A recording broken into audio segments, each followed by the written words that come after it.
এই সমস্ত গাছ, নারকেল গাছ, বড় বড় নারকেল গাছ, বড় বড় আম গাছ, সমস্ত রকম গাছ কাটছে। এবং বেশ কিছু ছোটো গাছও আছে যা কাটছে, চারা গাছও আছে যা কাটছে, বড় গাছগুলো কাটছে। এবং এর তো আমাদের পরিবেশে ভারসাম্য বজায় থাকছে না।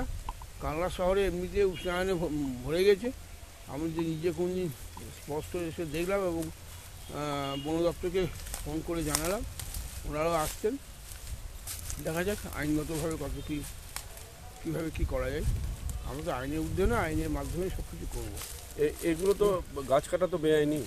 নিশ্চয়ই আমি আমাদের পৌরসভাগত দিক থেকে বা আইনের দিক দিয়ে অবশ্যই বেআইনি। গাছ তিনি কাটতে পারেন, কিন্তু বন দপ্তর পারমিশন নিয়ে আসতে হয় এবং স্থানীয় পৌর দপ্তরকেও জানাতে হয়। জানানোর পর কিছু বয়সজনিত কারণে কোনো গাছ যদি ভেঙে পড়ে বা কোনো ক্ষতিগ্রস্ত অবস্থার মধ্যে দাঁড়ায়, তাহলে সেক্ষেত্রে বন দপ্তর পারমিশন দেয় এবং একটা গাছ মারা গেলে 5টা গাছ লাগাতে হয়। এটাই নিয়ম।